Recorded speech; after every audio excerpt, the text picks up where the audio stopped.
présence en moi devienne papa. Je veux une autre dimension de toi. Jesus. Que ta présence en moi devienne réelle. Que ta présence en moi devienne papa.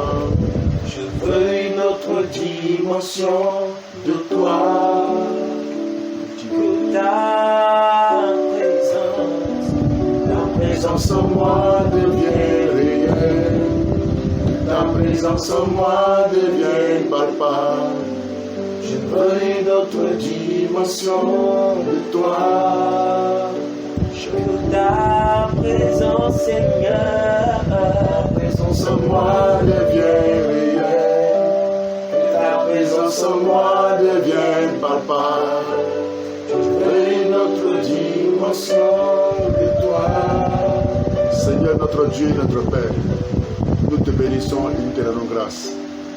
Seigneur, comme le dit ce cantique, que ta présence en nous, que ta présence en moi, Seigneur notre Dieu, en cette soirée, devienne palpable, que ta présence devienne réelle, afin de nous donner, Seigneur, au Dieu, la capacité de produire les œuvres telles que, Seigneur notre Dieu, tu l'as voulu pour nous. Nous te bénissons et nous te rendons grâce pour ce temps d'édification, pour ce temps de prière. Seigneur, ce temps que nous passons dans ta présence, sois honoré. Seigneur, viens prendre la place de roi. Viens t'installer sur le trône de gloire. Viens, Seigneur, conduire ces instants, Seigneur, au Dieu, et préparer l'entendement de chacun d'entre nous, afin de donner gloire à ton nom. Merci, Seigneur notre Dieu, au nom de Jésus. Amen. Shalom, shalom, bien-aimés. Nous rendons grâce à Dieu pour ces instants de prière, ces instants d'édification que nous passerons devant la présence du Seigneur. C'est une joie pour nous de pouvoir communiquer avec vous depuis, Seigneur notre Dieu, notre autel de prière. Soyez honorés et que toute la gloire soit rendue à Dieu pour la vie des uns et des autres. Nous croyons et nous espérons que vous vous portez bien. Et pour tous ceux qui traversent des moments de maladie, et que par cet enseignement ce soir, ils reçoivent la guérison depuis là où ils sont. Comme l'a dit le Seigneur dans le psaume 107, le verset 20, Dieu envoya sa parole et sa parole est guérie. Je déclare en cet après-midi, en cette soirée, que la parole de Dieu vienne jusqu'à toi, qu'elle restaure ton corps, ton âme et ton esprit, au nom de Jésus-Christ de Nazareth. Nous sommes en notre temps d'édification et nous voudrons ce soir parler d'un thème très important, les prières de preuve. Alléluia. Les prières de preuve.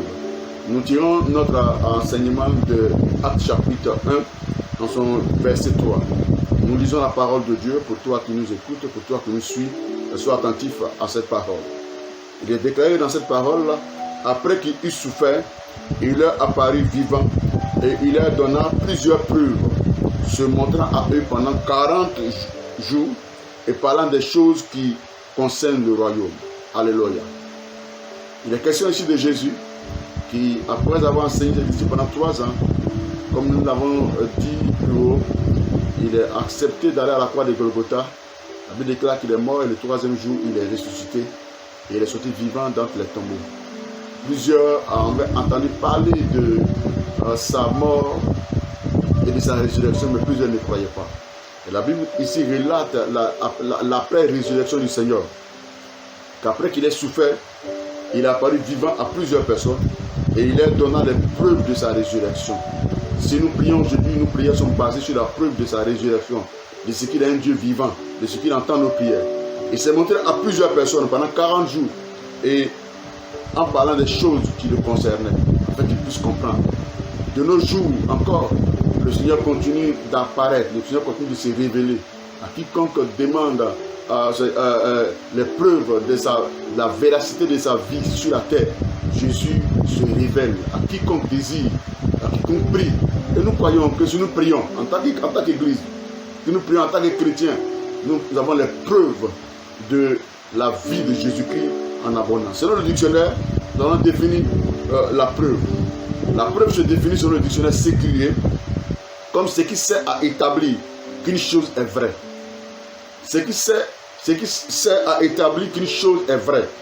La preuve, c'est la démonstration de l'existence d'un fait matériel. La preuve, c'est la démonstration de l'existence d'un fait matériel ou d'un acte juridique. Alléluia.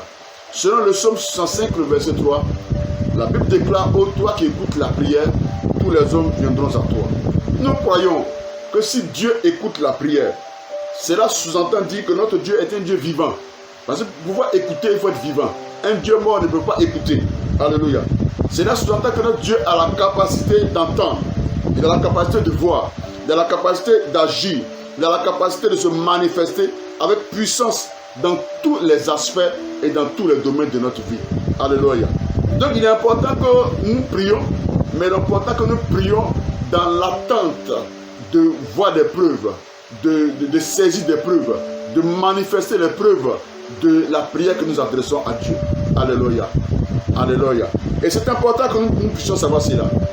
Paul continue dans Éphésiens chapitre 3, le verset 20 en disant: or à celui qui par la puissance, alléluia, par la puissance qui agit en nous, infiniment peut faire infiniment au-delà de ce que nous demandons ou pensons.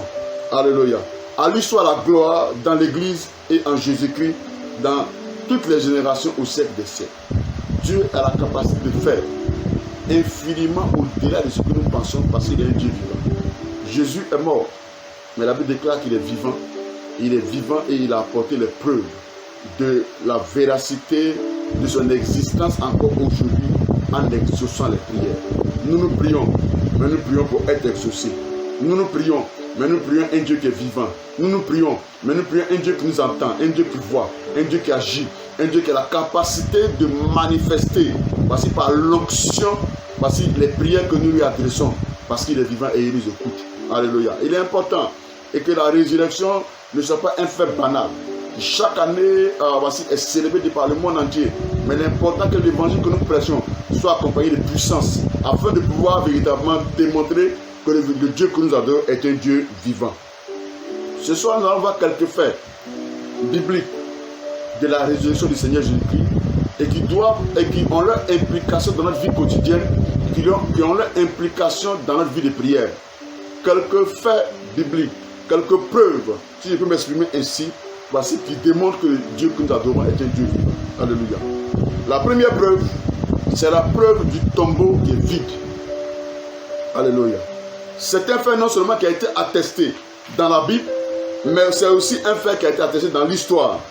En effet, l'emplacement des tombes de Confucius, de Mohammed, de tous ces prophètes sont encore là et attestent qu'ils sont bel et bien morts. Alléluia. Cela n'est pas inconnu des hommes que nous sommes. Mais quant au tombeau de Jésus, alléluia, notre Seigneur, il demeure vide aujourd'hui. Parce que la mort n'a pas pu le retenir. Il est sorti vivant du tombeau.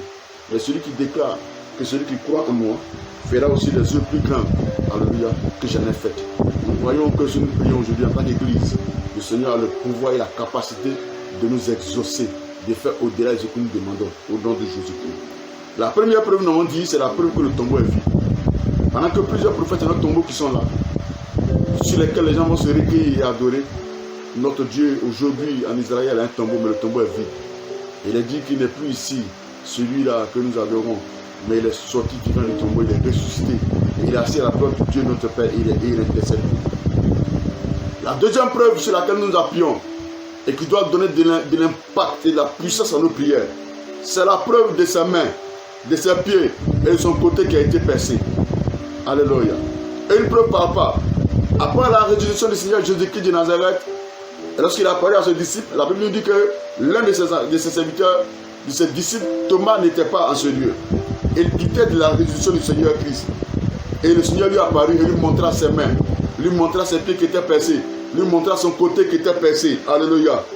En lui disant dans sa parole, avance ici ton doigt et regarde mes mains, avance ta main et mets-la dans mon côté. Ne sois pas incrédule, mais crois. Je veux dire à quelqu'un, Jusqu'à là, certainement tu pries. Tu crois que Jésus-Christ est mort pour tes péchés, mais tu ne crois pas qu'il est vivant pour t'exaucer. Tu peux demander cette preuve de façon palpable. Plus on l'a demandé, on l'a vu. Seigneur, je veux te voir. Seigneur, je veux sentir ta présence. Seigneur, je veux sentir ta présence. Seigneur, je crois, ou je ne crois pas que tu es vivant, mais révèle-toi à moi. Je te l'ai dit, le Seigneur s'est révélé à toi, parce qu'il est un Dieu vivant. J'ai donné ce témoignage comme cela dans mon église à ceux qui ne croient pas encore à la vérité du Seigneur. C'est un témoignage très simple. Tu vas dans un lieu, tu trouves deux personnes qui sont assises et tu as besoin de renseignements, tu as besoin d'informations, tu as besoin de pouvoir demander des informations sur le chemin à suivre, sur la voie que tu dois emprunter. Les deux personnes qui sont assises, l'un dort et le deuxième est assis éveillé. Qui vas-tu demander les renseignements dont tu as besoin? La plupart des personnes ont dit à celui qui est assis et qui ne dort pas. Je veux dire encore à quelqu'un en cet après-midi, notre Dieu est un Dieu vivant. N'ayons pas crainte, n'ayons pas peur de nous adresser à lui, parce qu'il entend nos prières et il a la capacité de répondre à nos prières dans le nom de Jésus-Christ de Nazareth. Jean chapitre 20, le verset 27, c'est ce verset qui relate voici de l'incrédulité de Thomas qui a demandé, dont le Seigneur a demandé de mettre sa main voici de son côté pour voir s'il est vivant. Alléluia. La troisième, que veut donc dire la deuxième preuve, troisième preuve plutôt, on vit la troisième preuve de ce que le Seigneur est vivant, ce sont les preuves de son apparition. Le Seigneur est apparu à plusieurs personnes pour prouver qu'il est ressuscité. Et il est apparu à plusieurs personnes. Et aujourd'hui encore, il apparaît aux hommes et aux femmes. Il apparaît à quiconque désire ou quiconque aspire, soupire après sa grâce et sa présence. Je le crois, toi qui m'écoutes ce soir, là où tu es. Si tu pries sincèrement au Seigneur de se révéler à toi, le Seigneur se révèle à toi parce qu'il est un Dieu vivant. Et il continue encore à apparaître à plusieurs personnes. La Bible nous a dit dans le passage qu'il apparaît à plusieurs de ses disciples. Et il apparaît à plus de 500 personnes dans le monde entier. Que veut donc dire ces preuves pour nous qui sommes chrétiens? Que veut dire donc ces preuves ou révélations? Qu'est-ce que nous pouvons tirer comme révélation de ces preuves-là? Alléluia. Puisque nous parlons ici des prières de preuves. Alléluia. Et il y a matière à exposer beaucoup sur ce sujet, des preuves. Mais je vais retenir une chose. La signification de la résurrection. La résurrection signifie, alléluia, restauration. Simplement restauration. Si Jésus est ressuscité, c'est qu'il y a matière, il y a restauration. Effectivement, quand nous prions, il y a la capacité de changement, il y a la capacité de restauration, il y a la capacité de guérison qui se trouve dans la religion du Seigneur. C'est d'où l'importance de pouvoir avoir des preuves dans nos prières. Alléluia. Le christianisme est la religion au travers de laquelle il y a une transformation.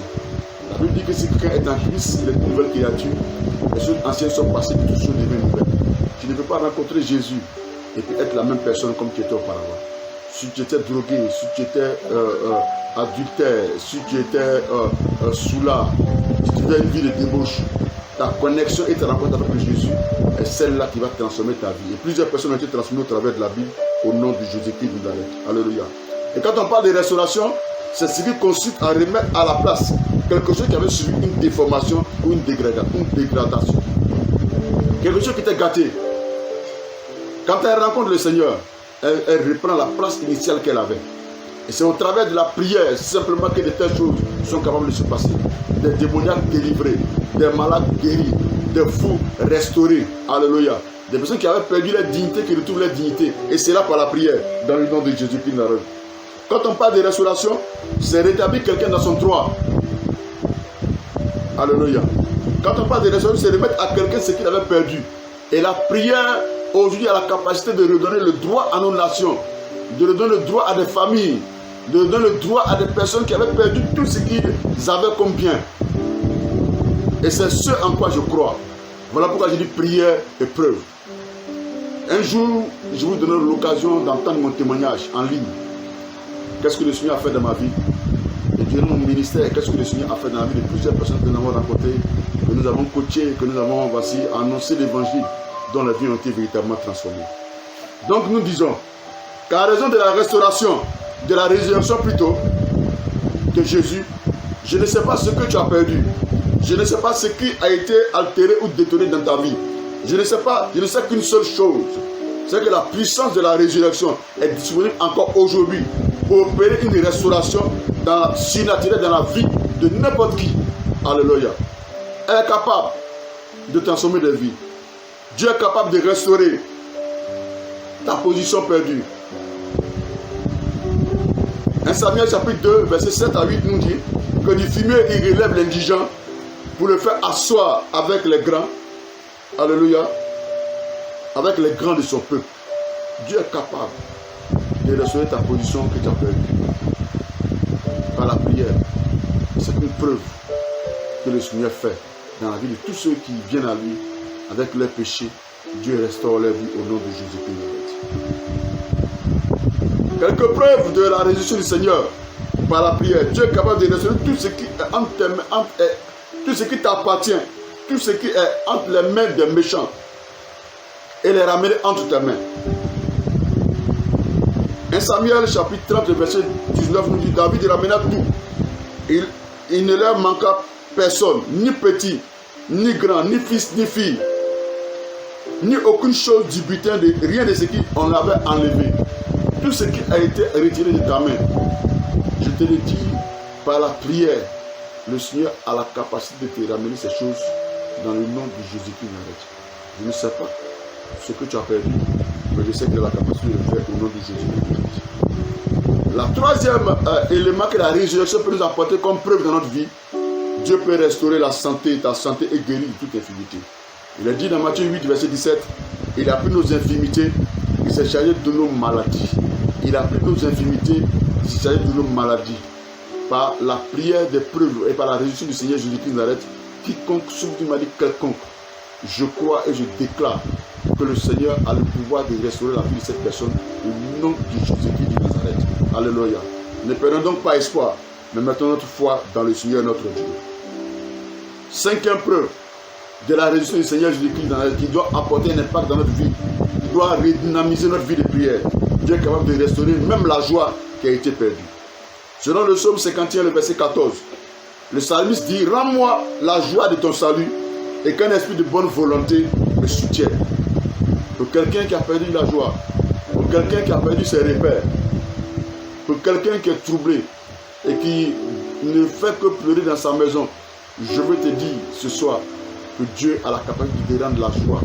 Cette joie qui est ineffable, cette joie qui ne ressemble à rien dans ce monde, cette paix qui n'est pas comparable à la paix du monde, cette tranquillité qui ne vient que du Seigneur. Il a dit, vraiment vous dites qui êtes fatigués, je vous donne du repos. Et c'est en lui seul que nous avons le repos. Et pour terminer, je vais dire à quelqu'un que Dieu est capable de restaurer les années que nous avons perdues. Je ne sais pas, depuis certaines années, des nations sont en crise. Voici, des peuples sont en crise. Le monde va vers la dérive. Et des gens ont perdu leur emploi, ont perdu leur maison. Certaines femmes ont perdu leur mari. Mais la Bible nous dit que ce Dieu que nous adorons est la preuve palpable de restaurer ce qui était perdu. La Bible dit que 2 nous fait 1. Et celui qui nous réconcilie avec Dieu notre Père, il a la capacité de nous réconcilier avec tout ce que nous avons perdu comme amis, comme parents. Il a la capacité de restaurer la vie que nous avons détruite auparavant quand on ne le connaissait pas. Et cela est signifié dans Joël chapitre 2, le verset 25. Il dit, je vous remplacerai les années qu'ont dévoré la sauterelle, le zélek, le azir et le gazam, ma grande amie que j'avais envoyée contre vous. Quel que soit ce qui se passe aujourd'hui, je veux dire à quelqu'un qui est désespéré, quelqu'un qui croit avoir tout perdu, Dieu a la capacité de restaurer ta vie. J'ai vu des personnes qui avaient travaillé pendant des années et qui n'avaient eu aucun bien. Mais au soir de leur retraite à 60 ans, 65 ans, le Seigneur a restauré toutes ces années perdues. Et il a donné ce qu'ils n'avaient jamais eu pendant les années qu'ils ont travaillé. Le Seigneur a donné la capacité de retrouver une retraite paisible en ayant les biens qu'ils n'avaient jamais eu. Des maisons, des voitures, la tranquillité pendant leur moment de vieillesse. David a dit, j'ai été jeune et j'ai vieilli. Je n'ai jamais vu le juste mendier à son père. Je vais te dire, Dieu a la capacité. Et Dieu que nous avons de restaurer toutes choses dans notre vie. Il a la capacité par les prières de preuve de restaurer la vie de quiconque met son espérance en lui, quiconque met sa foi en lui. Au nom de Jésus-Christ. Continuons de prier. Nous croyons que bientôt et très bientôt, voici cette calamité, cette peste passera. Et voici un vent va souffler sur ta maison, va souffler sur ta famille. Le Seigneur restaurera tout ce que nous avons perdu, mais avec preuve. Continue de prier. Si quelqu'un dans sa maison est malade ou a été atteint, vit dans la peur, je veux dire que ce Dieu a la capacité de te garder le dépôt qu'il a mis en toi, de garder ta famille, de garder ta maison au nom de Jésus-Christ. Tu vas t'incliner dans la prière avec moi. Nous allons prier. Fais cette prière avec foi. Parce que la Bible déclare que Dieu est le rémunérateur de ceux qui le cherchent. Si quelqu'un croit que Dieu existe et qu'il est vivant, qu'il prie, que Dieu l'exaucera au nom de Jésus. Incline-toi dans la prière, nous prions le Seigneur.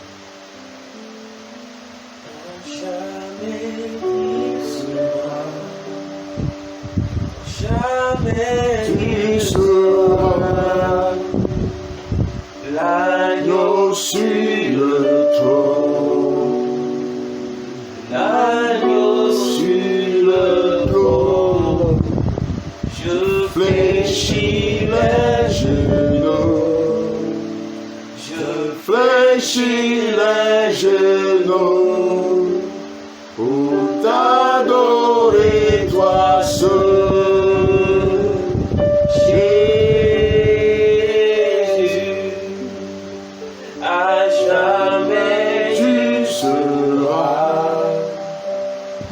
Jamais tu seras l'agneau sur le trône, l'agneau sur le trône. Je fléchis les genoux, je fléchis les genoux, d'adorer toi seul.